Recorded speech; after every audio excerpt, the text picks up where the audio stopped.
Welcome to the Freshman Foundation Podcast, helping you make the jump from high school athletics to the collegiate level and beyond, with your host, Michael Huber. Hey everyone, it's Mike Huber, founder and CEO of the Freshman Foundation and certified mental performance consultant. The Freshman Foundation helps young athletes be ready for every next step in the game of life through mental performance coaching. Before we get started with this episode, I wanted to tell you about the upcoming Freshman Foundation digital course. The course is designed specifically to help high school athletes be ready for the challenging transition to college athletics. It's something that I've been working on for a number of years. The course teaches the skills critical to navigating the transition to college athletics, including building a growth mindset, resourcefulness, confidence, resilience, and building a support network. The course will be available on August 1st, 2023. Visit michaelvhuber.com/course to learn more and enroll now. Thank you for listening to the Freshman Foundation podcast. Curious about how to establish effective communication and strengthen the bond with your teenage athlete? Welcome to the Freshman Foundation, a podcast that helps young athletes and their families be ready for every next step in their athletic journey. In this episode, we're honored to host Jeanine Mouchawar, a respected life coach dedicated to assisting parents of teenagers. From the significance of emotional regulation to mastering effective communication, Jeanine guides us through the intricate dynamics of parent-teen interactions. I'm excited for this conversation. Let's build your foundation with Jeanine Mouchawar. Hi, Jeanine. How are you? Great, Mike. How are you? I'm doing great tonight. Thanks for joining me on the podcast. It's great to see you again. Yeah, thanks for having me. Excited to be here. It's absolutely my pleasure. So to get started, the first question I'd ask you is, what inspired you to go into the field of coaching parents of teenagers? Yeah, okay. That's a long story. I'll try to make short. You can. We like long stories on this podcast. So I am a parent to 3 young adults. And, parenting for me, I parented just instinctively, which for most of us tends to be influenced by how we were raised. And that worked really well for a number of years when they were young.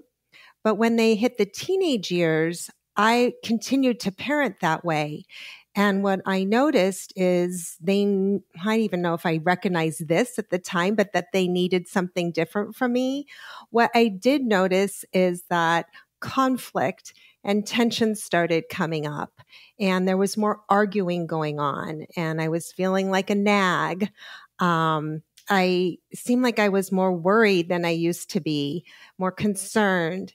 And as those feelings kind of ramped up, I noticed that my kids, particularly one of them, was pushing me away and disengaging. And that became even more worrisome. And as I saw him pull away, I was tightening the reins, which just was continuing to backfire. We were in this cycle, and it just wasn't what I thought my relationship with my kids would be like. And I got, just kind of scared, started, listening to podcasts, reading the books, looking for information, but nothing was working. And so eventually with my middle one, who I was having the hardest time communicating with, we went to a program together where he learned new communication skills and I learned new communication skills as well.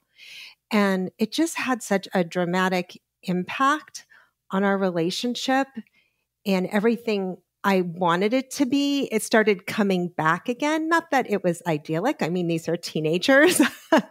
There's always going to be some, struggle going on, but the peace and the joy that came back far outweighed that. And it felt like whatever tension was left over was just normal tension. And I felt him come back into the family. And that was such a relief. I just thought I have got to get this information into the hands of as many parents as possible, as quickly as possible. And so that's how I discovered that life coaching could be the medium that I helped people. And I had the education from this program and 26 years of parenting 3 really different children. Mm-hmm. So I'm curious, how old was your son at this point? When we went to the program? Yes. He actually, unfortunately, it wasn't until his senior year in high school. I love when parents come to me and want to do a coaching relationship when their kids are younger. You have this beautiful runway of time to learn new parenting skills that are more fit to and work with teenagers and to really impact your relationship so you don't ever get to that point of, screaming and yelling and arguing and the disconnection. But unfortunately, I, didn't learn it till his senior year in high school. But it worked. It worked quickly, and we continue to use those skills today. Yeah. So I'm curious, I assume that this was something that the idea was initiated by you. Is that a fair assessment? Well, without throwing him under the bus, I guess I kind of will. But he was asked to leave the school first day senior year of high school. So we were in a bit of a crisis, right? He's in the middle of applying to colleges and he needs his recommendations from his college counselors. There was a lot of risky behavior going on with, smoking and things like that. And so it was an awakening for us that, oh, wait a minute, not only am I feeling like he's slipping away, but we have hardcore facts that we need to deal with and really do something significantly different. Yeah. So the reason I asked that question was because I think one of the things that I see in my work, and I'm sure you see it in the work that you do, whether it's with a parent or the parents, what they're sort of explaining or telling you about their children, or if you're exposed to them, is motivation is such a key factor in this, right? In that case, it sounds like there were some really, really, really serious external factors that were driving to the number of solutions that you might have had at your disposal at that point were pretty limited. But I think a lot of times in those situations, the motivation isn't as strong. And so, a lot of times kids and adults, frankly, don't want to take that step forward to make the change. But, sometimes it's that conflict that really leads to the best possible outcome. And it sounds like in your case, for all the things that may have happened and challenges you had, it actually led you to a much better place. That it's better late than never, I guess is the best way to put it, right? Oh, absolutely. And, it's always in hindsight. At the time, it feels like a crisis, but in hindsight, I'm so grateful for it. It just, like I mentioned, it just so dramatically changed our relationship and my relationship with my other children. It gave us all new communication tools. And yeah, I'm so grateful for it. Now, having said that, as I mentioned before, it's so great when parents seek out this kind of help earlier when you're speaking about, seeing kids who aren't motivated, or, especially athletes. There are different ways that you can communicate to them as a parent that are more effective in motivating them. So although my experience was not with an athlete who wasn't motivated, it still are different communication skills. Sure. And so in my field, in sports psychology, there's a motivational theory that we sort of lean on pretty heavily. And it's something that I subscribe to in my work, which is called self-determination theory. But self-determination theory is applied across all realms, including parenting. Right? The idea that in order to motivate people, you've got to create the right climate in order for them to want to change, specifically the perception of autonomy or control. And it sounds like the way you describe your relationship with your children and your one son in particular, part of that process was you trying to kind of take control and dictate the outcomes. And he was resisting because he probably felt like he didn't have a say in his own choices. Is that a fair characterization of the situation. You're spot on. And it's honestly probably the number one problem that I work with most clients is that we don't realize when they hit, to be teenagers that they need something different from us now because they want that autonomy and they don't want to feel like you're controlling them. I mean, frankly, most of the time they think you know nothing and you don't get it. So, but the problem, the struggle for parents is that there was so many years that went by where they weren't autonomous, right? And we had to show up. We had to give them, our life lessons, our wisdoms, tell them what they should do, what they need to do. That was our role to keep them safe. But what happens is, when we did that, we got all of this positive feedback. And so it gets wired into our nervous system, right? Oh, I want that positive feedback. Or if I do this, X, right? If I tell them what they should do or need to do, I will get positive feedback from that. So what happens is when they become teenagers, it's a parent's challenge to flip that. Now it's time for you to be curious and for them to come up with their own wisdom. Yeah. I think that's really instructive. I mean, because I'm a parent myself and I certainly can relate to that. But also in the work that I do, because I do a lot of work with teenagers themselves, and I am very much curious about their journey. I'm curious about what they need, and I encourage them to sort of take the lead on the coaching process because I want them to get out of it what they want. And what I find, to your point, is a lot of times it's very foreign to them, even they're uncomfortable when an adult comes to them and asks them for their opinion, or an adult comes to them and says, hey, what do you think about this? Like, how would you solve this problem? What do you need? And they're just like, I don't get it because everybody's always telling me what to do. For them, it's very I don't say it's off-putting. I think it's refreshing, but I just don't think they know how to react. I mean, that sounds like what you're describing. Like parents are sort of just not able to sort of transition with the socio-emotional development, transition into a different, way of thinking and way of parenting. They're sort of just stuck in that old kind of behavioristic, pattern. Is that a fair assessment as well? Yeah, no, absolutely. I completely agree with you.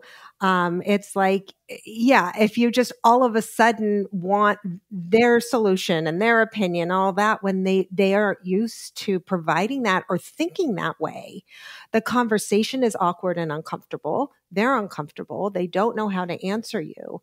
And so it's like you can learn new communication tools and strategies. And at the same time, you have to give them some grace and time to catch up with you, right? So that there is a transition and it's not just black and white. I think most parents, we're really good at that in the younger years. We're good at transitioning from what they need at 3 to what they need at 6 to maybe, what they need at 9. But there's just so much information out there about younger, parenting younger kids. And there's not a lot of information out there on how to parent teens. And so what I notice is parents are struggling because they're just stuck in the patterns that used to work. Yeah. I think, it's a really interesting point to me, because I think adolescence is just such an awkward time in general, right? Not even in the traditional sense, but part of them, they're adults, right? Part of them looks like adults and feels like and sounds like adults, but then there's a part of them that's still a kid, right? So they're in this sort of weird place of okay, do I treat them like an adult? Do I treat them like a kid? How do I balance that? And it is very, very sticky. It's not the same as, you go from diapers to potty trained to, right? Those stages are pretty set for us, but then adolescence just gets a little bit mushier. Yeah. Oh, absolutely. And it's okay, they're in a transition, but I think what most parents don't recognize is, we need to be in a transition too, right? So we need to go from like heavy-handed parenting to some middle ground and gradual 9th, 10th, 11th, 12th, letting out the reins and giving them more and more independence and autonomy as you see when they're ready to handle it. And then you've got another transition again when they go to college, right? And you have even less control and influence, right? But you want to be laying the groundwork in high school for them to be building these life skills when they're still in the safety of your home.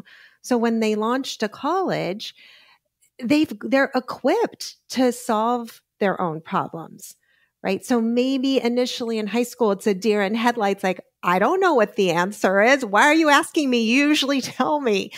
But at some point, we need to help them develop those problem solving skills so that when they're not in the safety of our home, they're equipped to thrive.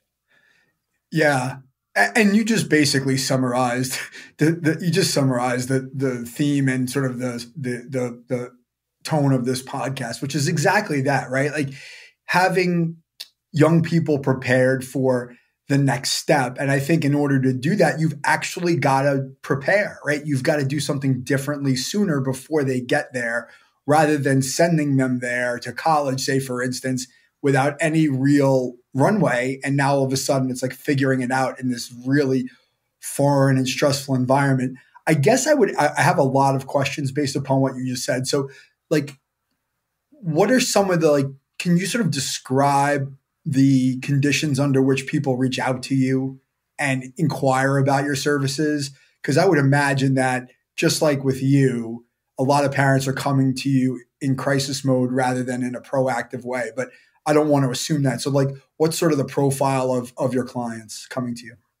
I'd say it's about 50-50. I think people who are more in my inner circle and know my story or a piece of my story, though they tend to come to me when their children are in crisis, right? They're drinking, they're smoking, they're doing drugs, they're having sex, like risky behavior is the category I would put it in.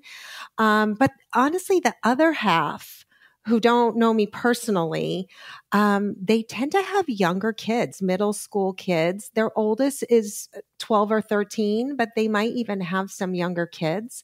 And really their motivation is, hey, I want the high school years to be calm and peaceful. And I want to be the best parent that I can be.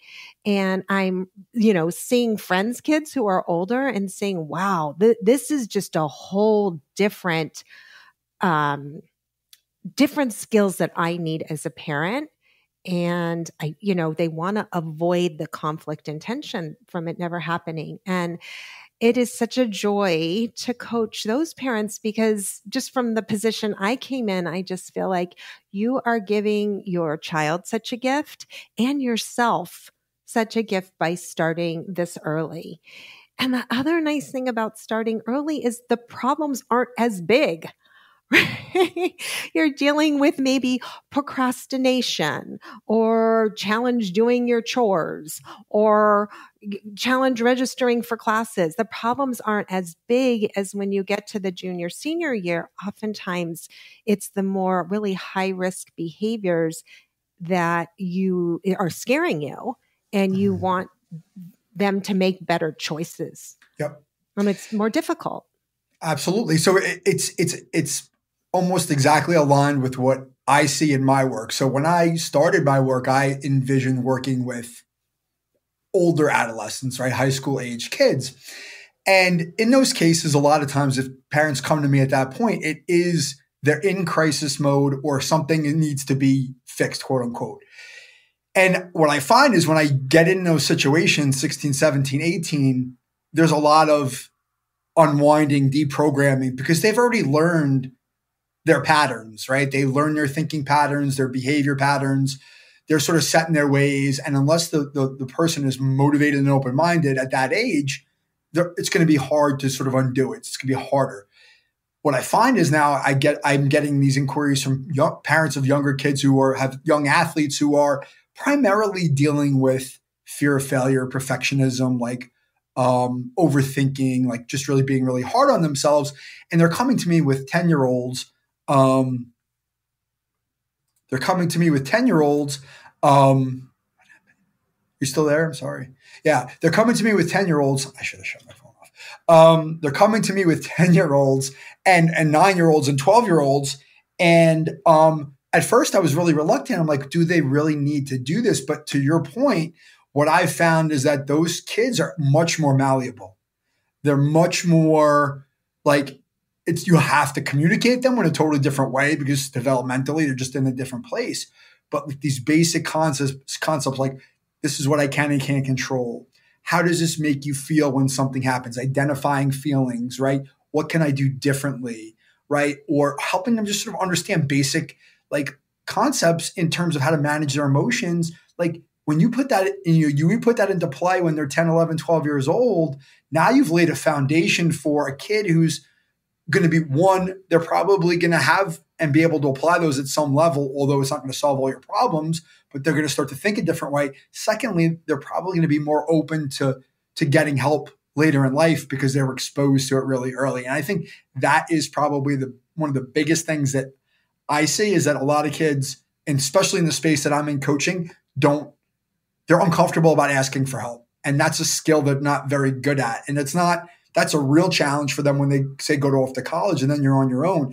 If you don't know how to ask for help from somebody, you're gonna have a hard time because you're not going to be able to do it all by yourself. Or if you do, it's going to be really hard. Do you find, to tie it back to you, I mean, do you find parents resistant to change, or do you find it hard to help them sometimes? Or when they come to you, they're just sort of an open book, say, please help me? It's very individual. I have a dad who, his daughter's 13 and he felt them drifting apart.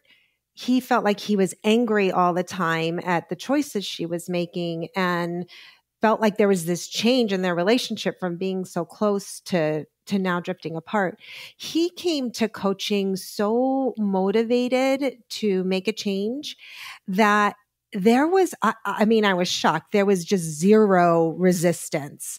And he ended up making progress with his daughter within weeks. I'd say that was the fastest I've ever seen anyone turn things around. It's more common to just be resistant to some of this because it's not the way we were raised.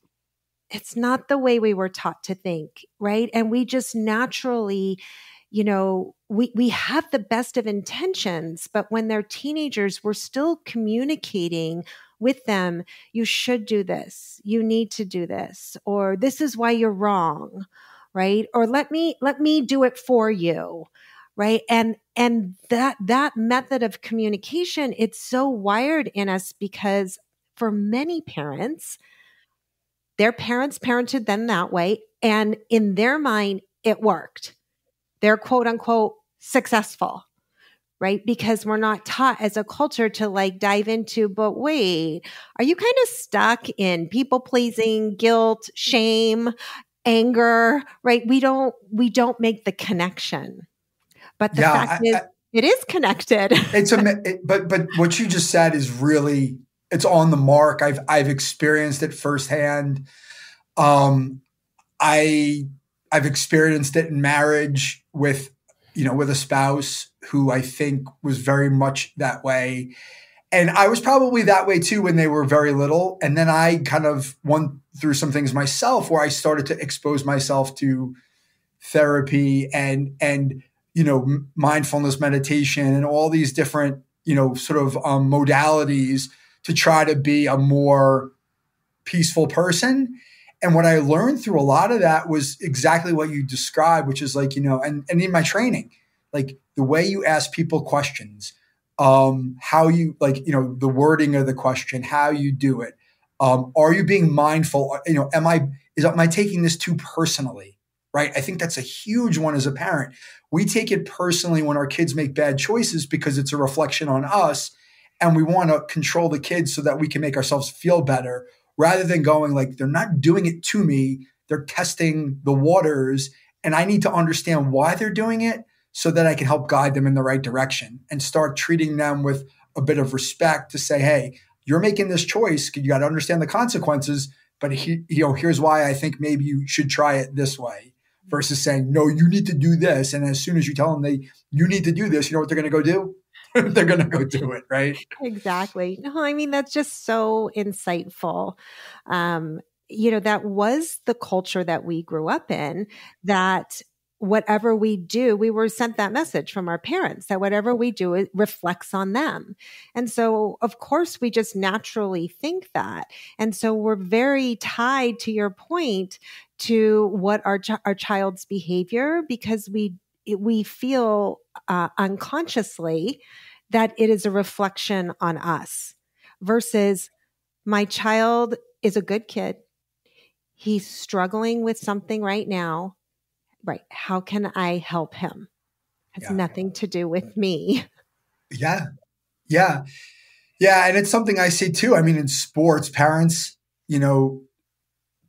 invest so much nowadays, certainly more than my parents ever did, invest so much in the development of the young athlete, right? The young person. And there's a lot of reasons why they might do that. And I don't really want to get into that, but I think, it's this, like, I've done everything I can kind of thing. I've spent so much money. I've spent so much time. I've given them all the resources. Why aren't I getting, or my son or daughter getting the results that they want?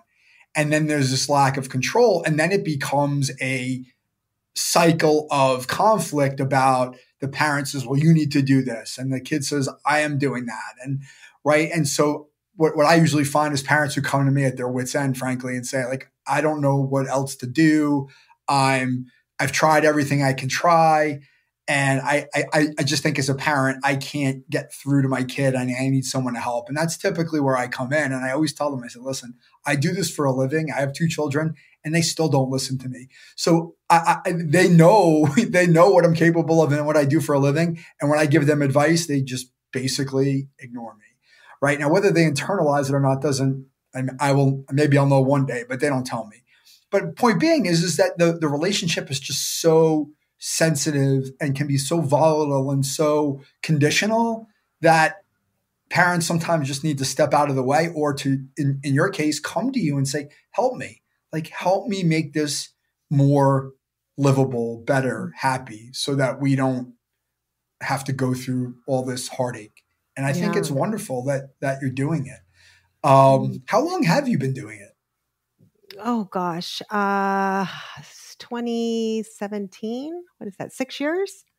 Good for you. 6 years of coaching, and then 26 years of parenting. Real life, right? Real world, real life, hands-on experience, battle scars, and all of that. Which, and I'm sure it informs your work. And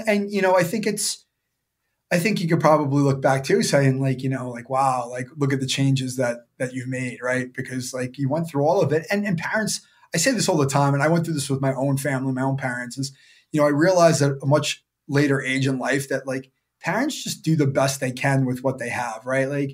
We're all taught a certain way, right? We just try to do the best in the moment, right? we don't have bad intentions. And sometimes we're just limited in our capacity to make the right decisions or the best decisions. And that's okay. We're human, right? But to be able to step up and say, hey, I need help, I think that's really cool. So tell me more about. I really had to spend a lot of time embodying that concept, because once you quote unquote see the light and you're like, oh, if I speak and communicate with them differently, it's going, my outcome's going to be much better. I think once I learned these tools, it was very natural to just all of a sudden beat myself up if I'd only had these tools earlier and things would have been so much better. And, it's similar to what you said. It's we're doing the best we can with the knowledge we have. The coach training program I went through, one of the lines was, there are no mistakes. And when I first heard that, I'm like, what? You don't know what you're talking about. But it was in the context of, we only view a mistake when we have new knowledge and you're reflecting on something in the past, right? And if you go back to that time, you had good intentions as a parent. You were trying your very best with the tools that were in your toolbox. And so, just to really, as you do start learning new ways to communicate, I know just personally, I had to spend time like not beating myself up, because you're like, oh, now that I know this new way, what was I doing? I was just not good. It's a very common way of thinking. It's something I deal with all the time with athletes as well, right? We have these high expectations that we should always get things right. And then we make a mistake and we focus on the mistake rather than all of the good things that we did. Because, right, like you did a lot of good things as a parent, but we just sort of tell ourselves like, well, we were supposed to do that. Yeah. But the mistake that we made, we shouldn't have done that. And we focus on that, which is really, I think, unfair to ourselves. So tell me more in a little bit more detail. Tell me about your coaching process, what that looks like. Is it group? Is it one-on-one? What's the duration? Sort of what are the skills that you teach? Can you sort of just give me a rundown on that? Yeah, of course. So right now, if you want to work with me, it's one-on-one private coaching. I do work with two parents at the same time and me if they, want to come on the Zoom call together. Some mom and dads like to do that, which works if they are pretty aligned in their values and their parenting style. Some parents are not aligned in that, in which case I work with them separately. But in general, it's one-on-one private coaching for 6 months. And, almost just to circle back kind of what you were bringing up before is, most parents, especially the parents of your audience, like you mentioned, they've invested their time, their money, their resources to help empower their child to be the best athlete possible. And when you're in the day-to-day minutia, you tend to have expectations, some you're aware of, some you're not. But when you're not seeing the results that you're expecting, it's only natural for you to get frustrated or angry or irritated. And, what happens is the problem here is you get stuck in this loop of, if my child would just do this, all would be better. Or, again, we've been talking about like, telling them what the right way to do it, offering your wisdom, what they should do, need to do. And in general, when you do that, two things happen, right? Either one, they quote unquote obey you or take your advice, and it feels good to you in the short term because it might impact the results. What I would have to just caution you of is that tends to be external motivation that you've created. And if you really want your child to go the distance in their sport, they have to have that internal motivation and desire. Right? I see you nodding along. You're speaking my language, right? The external motivation, if that's the only motivation, it's unsustainable because ultimately you're chasing outcomes and results that they're not completely within your control if they're in your control at all. And when you don't get what you want, you burn out on it, right? Like it's the most simplistic way we would look at it in sports. But you're right? You've got to be able to create the conditions for internal motivation. And that does not happen overnight. It just doesn't. Yeah, it doesn't. A lot of it's just an innate desire. And, if parents who are listening, if you don't believe me and Mike, ask some Olympic athletes. I mean, my husband was an Olympian, my brother was an Olympian, and they will tell you that it was all internal drive, internal desire, internal motivation. I think that is probably the lion's share of athletes who've taken it all the way had that. They weren't doing it to please their parents. They were doing it for the love of the sport. So, just to bring it back, so there's the kids who are externally motivated. And so you feel better, right? Because now they're doing what you said. Or there's the child who is more rebellious and does the exact opposite or won't listen. And then you're frustrated. And what we tend to just do naturally is insert ourselves more. And that's when you get stuck in that cycle. So what we work on, if you work with me in coaching, is we first start with learning a different way to communicate. a way that promotes internal motivation and desire, a way that you can engage them in the conversation. They're not just paying you lip service, a way to connect with them so they feel like you really understand them and you get them. And then finally, a way to help them make better choices, or what I think parent brain likes to think is cooperate with me, for God's sakes. Right. But in essence, it's like make better choices, better decisions. And so I walk, when we first start working together, I will walk you through a 5-step process where the first step is to really calm your own emotions down.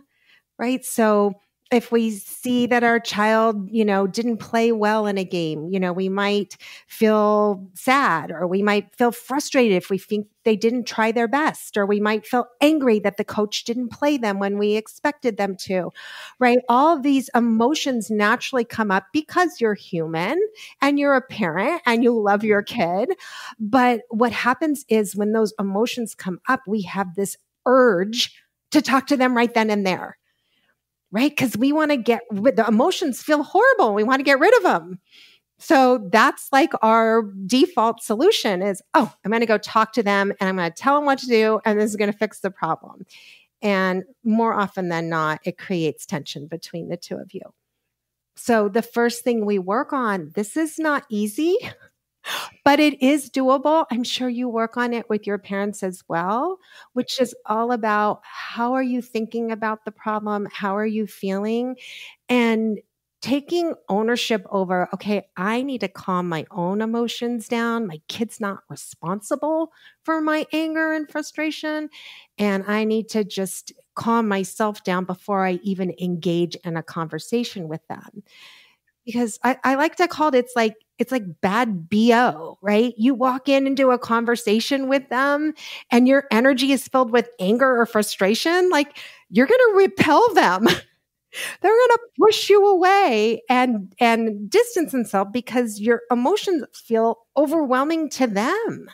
And they tend to freeze up or push you away because they think, oh gosh, whenever this happens, I'm going to get punished. Right? I'm like, there's going to be some consequence going on that I don't want. Well, I don't want to deal with it. Yeah, absolutely. Yeah, it's funny. I've thought about this before, and I actually wrote something a while back about this, why the mental skills training that I use for athletes could be really good for parents. Because at the end of the day, parents they're performers, right? They have a really, really important job to execute on. And it's a high stakes job, right? If we don't do our job well as parents, the consequences can be really dire. So parents really need to have skills like that. So things I would say would be learn how to be mindful of identifying your emotions, right? Learn to breathe, know how to reset yourself when you find yourself going off the deep end so that you're not, right, playing, your engine's not going to blow. Because I'd say the same thing to an athlete. If you're not controlling your emotions, you're not able to relax, you can't reset yourself, and now you're all wound up, and now you're going to go try to play, it's going to be terrible, and then it's only going to get worse. So parents are not really any different. I think the other thing I talk to athletes about, and this is certainly something parents can be better at, I just know from my general observation in the world, is think about putting yourself in your kid's shoes, being empathetic.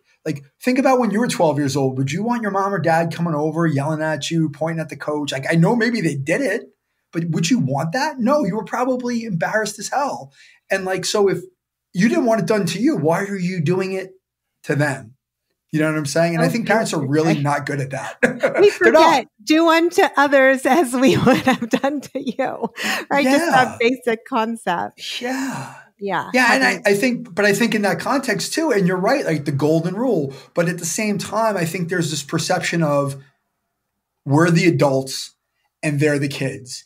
And this is not to disparage any grownups, but I think that there's a lack, the way I view it personally, my personal opinion, there can be a lack of respect for the person, meaning the child is a person. Yes, they're a younger person, but they're still a person. Are you showing them the respect that they deserve, which is going to allow you to get through to them, right? to get your point across and cooperate. If they feel like they're being disrespected or that they don't trust you, forget it. It's not good. It's not going to work. It's just not, right? And so I think it's parents really, a lot of us can be better at that. And being able to help people through that's got to be really rewarding. Oh, yeah, absolutely. Yeah. So, yeah, I mean, you touched on, what I call coping skills, right? So you ask yourself, like, what do I do to calm myself down? Like, if I pet my dog, will that calm me down? If I listen to some music, will that calm me down? Meditate, go for a walk. But to identify what works for you that feels calm. And then, of course, there's the whole mindset work, but that's at a deeper level when you start realizing, wow, I can actually refocus my thoughts to a different perspective and it will help me feel better. And then also, I think the last thing you touched on, I think a way that you can think about it as a parent that will also help calm your emotions down is my child hasn't learned this skill yet. Right? So how can I help them learn this versus they're bad, they're wrong, they're never going to do it. They're going to go off to college and, not know how to do their laundry and, they're going to be an alcoholic. And right, we tend to just project things out forever. Absolutely. But if we can bring ourselves back to, okay, like let's say they procrastinate. Right? Then it's like, okay, they haven't learned the skill of not procrastinating yet. How can I help them build that? And when you switch your thoughts to that, it's much more calming. So like coping skills, like you mentioned, and that mindset and mindfulness work. Yeah. And I think an element of that, if I think about my own parenting, an element of that is patience, like knowing that sometimes they just grow out of this stuff, right? Like sometimes they just grow out of it. Or like with my son or my daughter, okay, their laundry's all over the floor and they need clean clothes. Now I could go in there and scoop up the clothes and go wash them and fold them and put them in their dresser. Or I could let them sit there. And what I find now is I do let them sit there. And then all of a sudden I see a kid walking down the stairs with a laundry basket who says, I really want clean laundry. So guess what? I'm going to do it.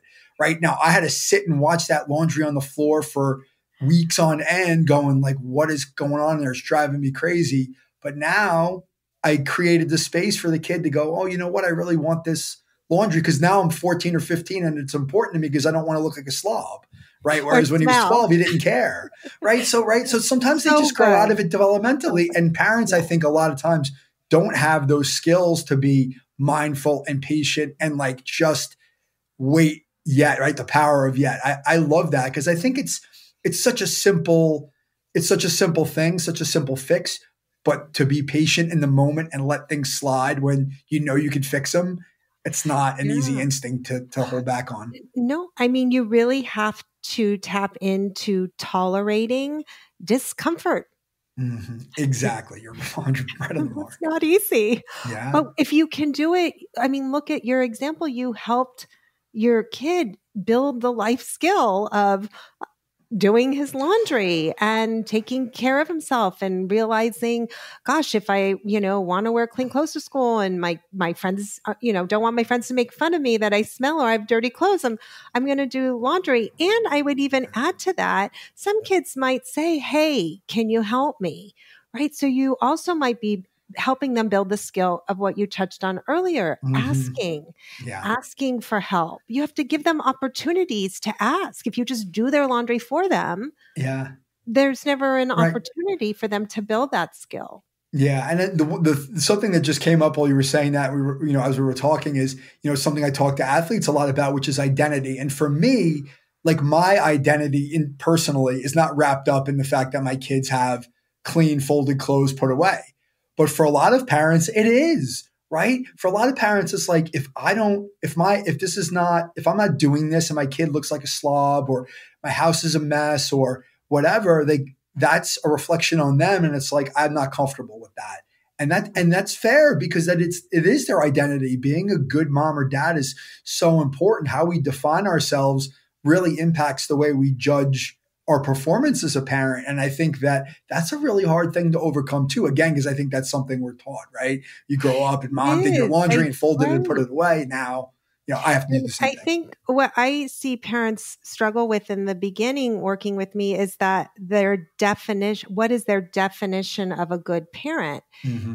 And it tends to be these things you're talking about because that's how we were raised. Mm-hmm. And yet, if you slow down a little bit and you think about, well, what do I want here?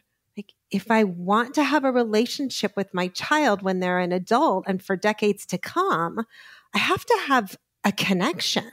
Mm-hmm. And so then you evaluate your parenting through the lens of, is this creating a connection? Is this helping my child build a skill, or is it not?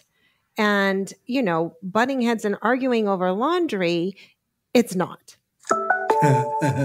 You're right. So I did want to touch on specifically, you mentioned just a couple minutes ago, college. What are some of the issues you see with parents who are getting ready to send their kids off to college? Is it something that you deal with specifically? And what are some of the things that you see as being issues in that space? Yeah. That tends to be different issues or evolving issues. Mm-hmm. I do coach some parents who have college age kids. I actually have a client who's got a 26-year-old. Wow. So it's all, there's a range. If we don't address these early on, gotcha. It's never too late to address it. If you want a relationship with your child for all the years to come, it's never too late. And so when you're referring specifically to college, I would just offer that senior year in high school, when they're about to make the transition, that you look for every possible opportunity where they can be independent, right? You still have them for that last year, and you're really looking to help them build whatever skills you possibly can. Mm-hmm. I think the other really important thing is to establish, if you haven't yet, establish communication where they feel like you get them, you understand them, and that they can come to you with anything, mm-hmm. and they're not going to get punished. Right? Because once they head to college, it's pretty tough to punish them. You don't see them anymore, and they're going to do what they want. Yeah. So at that point, what you want to focus on is, if they're in trouble, if they're struggling, I want to be the phone call. I want to know, right? I don't want them to spiral in anxiety or depression and let it get out of control, which we see is so prevalent these days. Right? You want to convey to them that nothing you tell me, nothing you come to me with is going to push me away from you or make me not love you. Because at that point, when they're heading to college, you want, and I hope everybody wants and, needs to be their safety net, mm-hmm. if things go haywire. Yeah. I love that. I wrote that down. You want to be the phone call that, you want to be the person that they call. I think that's like, if that's your goal, right? And that's the goal you're trying to serve. Like, I think that's amazing, right? Like, ultimately that shows that they trust you, right? No matter what, that they're not going to get judged or punished when they need something, that they truly believe that you have their best interest at heart. And I think if you frame everything through that lens, that's a pretty good way to look at it. Yeah. And that, trust that you talk about, it does take time to evolve. So mm-hmm. you might show up and say this to your child, but they might not be ready to really believe it mm-hmm. until you've demonstrated it a number of times. But if you are a parent listening and you've got your kids going to college, again, it's never too late. Just realize, I have very little control now that they go to college. And really, what I really want is, I want to be that phone call if there's a problem, a serious mm-hmm. problem going on. And so I have the opportunity to help them. And if that's your desire, like it really was my desire and my client's desire, then, just say it and communicate it and tell them that, okay, I'm realizing maybe in the past I've parented more through rewards and punishments and punitive consequences, but I'm realizing today you're leaving the house in the fall and and I want you to know that you're going to be independent. And I really just want to make sure you can always come to me and you won't have any sort of negative consequence or punitive consequence. That's great. I mean, you've shared so much valuable information over the last, 45 or 50 minutes. So now as we wrap up, I'm going to ask you to boil it down to one point, which I'm sure will be difficult. So for the parents listening, what's the one piece of advice that you would sort of choose to leave with them here as we wrap up? Yeah. I think it's such a good question. One piece of advice is tough, but I will offer what I think is probably the most impactful. And that is no matter what age your child is, whether they're a preteen, teen, a young adult, is to lead in your conversations with compassionate curiosity. Perfect. I love that. That's a great piece of advice. I think curiosity and compassion are things that really go a long way in terms of getting the outcomes that we want, right? But it requires us to sort of cede a bit of control. So that's a great way to end. Jeanine, thank you so much for joining me here and sharing all this wonderful wisdom. And I love talking about this stuff. So it was great to have you on, and maybe we can do it again soon. I would love that. It was so great talking to you, and hopefully your audience walked away with some tips.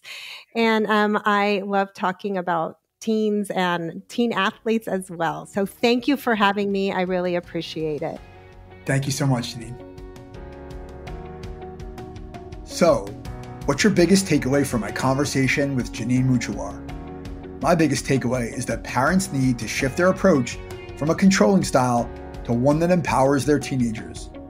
Just as I do, Jeanine encourages parents to foster autonomy and problem-solving skills in their teens, which will equip them for life's challenges. Furthermore, she emphasizes open communication lines where teenagers feel understood and can express their concerns freely. We're grateful to Jeanine for sharing her wisdom with the Freshman Foundation community. You can learn more about Jeanine's coaching work by visiting her website, JeanineMouchawar.com. You can also follow her on Facebook and Instagram at Jeanine Mouchawar Coaching. To learn more about how mental performance coaching can help you be ready for your next step in the game of life, visit michaelvhuber.com. Thank you for listening to the Freshman Foundation podcast. We'll see you back soon for episode 65.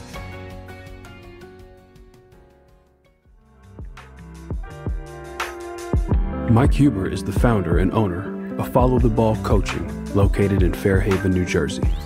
He is a mental performance coach and business advisor dedicated to serving athletes just like you reach their full potential on and off the court.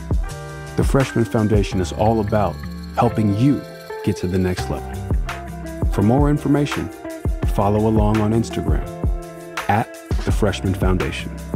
Please subscribe. Give us a like on iTunes, Spotify, leave a review, tell a friend.